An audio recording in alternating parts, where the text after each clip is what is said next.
जय श्री कृष्णा, राधे राधे। आज हम ज्येष्ठ मास महात्म्य के 30वें और अंतिमवें अध्याय का श्रवण करेंगे, जिसमें हम ज्येष्ठ मास श्रवण महात्म्य के बारे में जानकारी प्राप्त करेंगे। इसके पहले की 29 दिन की कथा की वीडियो मैंने अपने चैनल की प्लेलिस्ट में अपलोड की हुई है, वहां से आप इन कथाओं का श्रवण कर सकते हैं।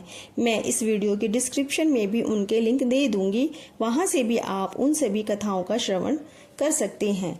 ज्येष्ठ मास महात्म्य को सुनने के लिए रोज प्रातः काल यानी ब्रह्म मुहूर्त में उठकर स्नान करके स्वच्छ वस्त्र पहनकर भगवान श्री विष्णु जी का पूजन करना चाहिए और ज्येष्ठ मास महात्म्य की कथा सुननी चाहिए। मैं आपको प्रतिदिन प्रति अध्याय के हिसाब से 29 अध्यायों का श्रवण करा चुकी हूँ। आज 30वां और अंतिम अध्याय का श्रवण करेंगे।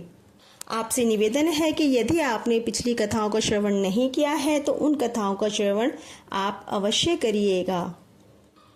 पिछले अध्याय में हमने सुना था कि ऋषि लोग कहने लगे कि हे स्कंद जी, ज्येष्ठ मास में स्नान, दान और महात्म्य का श्रवण तथा पुराण पूजा का वर्णन विस्तार पूर्वक बताइए। तब स्कंद जी कहते हैं कि ज्येष्ठ स्नान के फल के श्रवण मात्र से मनुष्यों को तीनों प्रकार के पापों से मुक्ति मिल जाती है।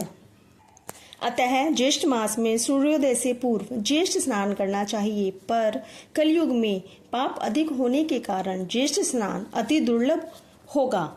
ज्येष्ठ स्नान के श्रेष्ठ फल से डरकर यमराज जी ने भगवान विष्णु से इसे गुप्त रखने की प्रार्थना की और भगवान श्री विष्णु जी की आज्ञा से इसे गुप्त कर दिया गया। तब ऋषि लोग स्कंद जी से कहते हैं कि यमराज ने इस व्रत को गुप्त क्यों रखा तथा इसमें पुण्य कर्म करने वालों के कार्यों में विघ्न क्यों होते हैं। तब स्कंद जी उन्हें एक कथा सुनाते हैं। अब आगे कथा में हम ज्येष्ठ मास श्रवण महात्म्य को प्रारंभ करते हैं। स्कंद जी कहने लगे कि हे ऋषियों, जो फल ज्येष्ठ मास के महात्म्य को श्रवण करने से प्राप्त होता है वह मैं तुमसे कहता हूँ। वह फल 100 यज्ञों को करने से भी नहीं मिलता है। समस्त दान देने से, समस्त तीर्थों में स्नान करने से और जप तथा यज्ञ से जो फल मिलता है वही फल ज्येष्ठ मास के महात्म्य को सुनने से मिलता है। समस्त महात्म्य श्रवण करने से मनुष्य पुनर्जन्म का भागी नहीं होता है। संपूर्ण अथवा आधा, आधे का भी आधा अथवा चतुर्थांश का आधा, एक अध्याय, आधा अध्याय, एक श्लोक, आधा श्लोक जो भी भक्ति और श्रद्धा से श्रवण करता है उसको अनंत पुण्य प्राप्त होता है।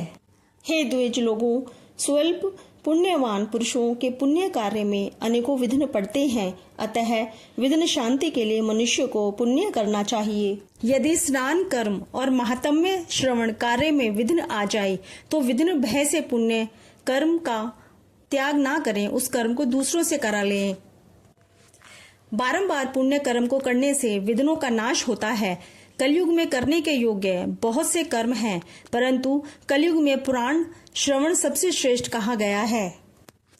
गो हत्यारा, कृत्यधन, ब्रह्म हत्यारा, पितृघाती, मातृघाती, मदिरा पीने वाला, कुष्ठी, चोर, विश्वासघाती, यह सब पापी कलयुग में पुराण श्रवण से मुक्त हो जाते हैं। पुराण सुनने वाला बालक, वृद्ध, आतुर, सकाम हो या निष्काम, उत्तम, मध्यम और अधम सभी को श्रवण करना चाहिए। स्त्री, शुद्ध और पतित को भी पुराण सुनना चाहिए। इसके सुनने से सर्वदा ही इष्ट फल को प्राप्त करते हैं।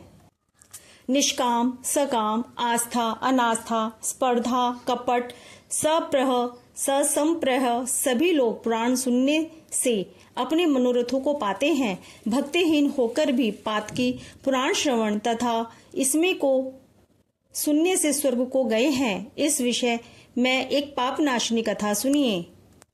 प्रथम द्वारिकापुरी में देव शर्मा नाम वाला ब्राह्मण रहता था। ब्रह्म कर्म से भ्रष्ट वह ब्राह्मण सर्वदा प्रेत कर्म और दुष्ट कर्म किया करता था। उसके पश्चात अपने कुटुंब के निर्वाह के लिए चोरी का कर्म भी शुरू कर दिया। इसी प्रकार वह उस रमणीक नगर में बहुत दिनों तक वास करता रहा। बहुत वर्ष बीत गए। उसके पश्चात देवयोग से ज्येष्ठ का महीना आ गया। ज्येष्ठ मास में सभी नागरिक ज्येष्ठ स्नान करने को उद्यत हुए। बलि यानी दान आदि तथा पूजा का सामान लेकर प्रतिदिन गोमती में स्नान करने के निमित्त जाने के लिए तत्पर हुए। वहां जाकर स्नानादि करके दूसरे वस्त्र ग्रहण करके भगवान विष्णु के मंदिर में जाते थे। फिर सभी एकत्र होकर एक श्रेष्ठ ब्राह्मण को व्यासान देकर यथाशक्ति वस्त्र, अलंकार आदि सामान आदर पूर्वक व्यास जी को देकर उनका पूजन कर आदर पूर्वक ज्येष्ठ महात्म्य पाठ का श्रवण करते थे। इस प्रकार दोपहर वहां रहकर अपने घर में आते थे। कुछ दिन बीतने पर वह द्विजाधर्म देव शर्मा चोरी करने के निमित्त जो सदैव इस कार्य के लिए जाया करते थे, वहां से क्या चोरी करें ऐसा सोचने लगे। इस चिंता में उसे वहां तालाब पर बहुत दिन बीत गए, परंतु उसे चोरी करने का समय नहीं मिला। आज या कल वस्त्र तथा आभूषण की चोरी करूंगा। इसी विचार में पूर्णमासी तिथि आ गई। पूर्णिमासी के दिन सभी लोगों ने उत्साहपूर्वक स्नान आदि कर्म किया, पुराण श्रवण किया और व्यास जी का पूजन किया। पूजन करके वस्त्र, आभूषण, द्रव्य, फल, फूल, तांबूल आदि उनको अर्पण किए। वहां उस धन इच्छा से जो व्यास जी ब्राह्मण को दान किया गया था, देव शर्मा ने ब्राह्मण का वध करने का निश्चय कर लिया। देव से प्राप्त इस व्यास की समस्त वस्तुएं चोरी कर मैं प्राप्त कर लूंगा, ऐसा निश्चय करके स्वयं वहां आ गया। व्यास पूजन दिखावे के तौर पर करके पृथ्वी पर गिरकर दंडवत कर नमस्कार किया और बोला कि हे विप्र, मैं अति दीन हूँ और आपको अपना शरीर ही अर्पण करता हूँ, क्योंकि मेरे पास और कुछ भेंट करने के लिए नहीं है।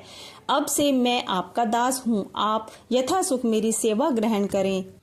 उसने सबसे अधिक बनावटी भक्ति दिखलाई। इसके पश्चात सूर्यास्त होने पर सभी लोग चले गए और वहां पर केवल 2 ही व्यक्ति रह गए, एक व्यास ब्राह्मण और दूसरा वह धूर्तदेव शर्मा। हे राजन, इसके पश्चात उस पौराणिक ने सभी सामान एकत्रित करके बड़ा गट्ठर बांध लिया और देव शर्मा के मस्तक पर रख दिया। उस बोझ से सिर नीचा करके बारंबार प्रसन्न होता हुआ व्यास जी के साथ जा रहा था।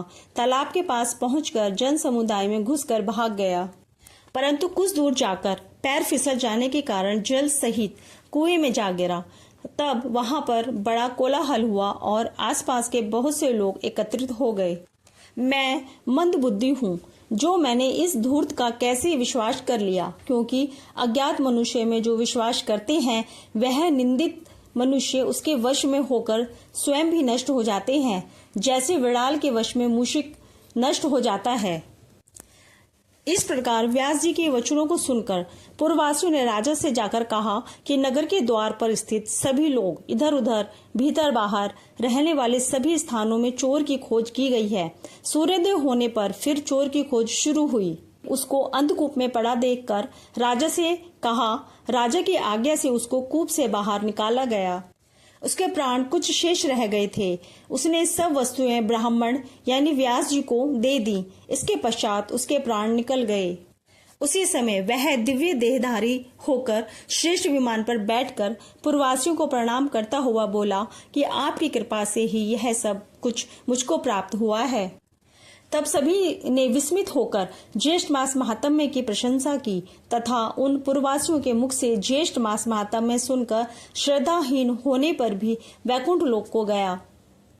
स्कंद जी बोले कि हे ब्राह्मणों, यह मैंने तुमसे विस्तार पूर्वक पुराण कथा अभक्त पातकी का महात्म्य कहा, परंतु जो भक्ति भाव से ज्येष्ठ मास का महात्म्य श्रवण करते हैं उनके श्रेष्ठ भाग्य का तो कहना ही क्या है। जो लोग मोहवश अपनी शक्ति के अनुसार व्यास का पूजन नहीं करते वे दरिद्र तथा रोग से युक्त होते हैं, इसमें संशय नहीं।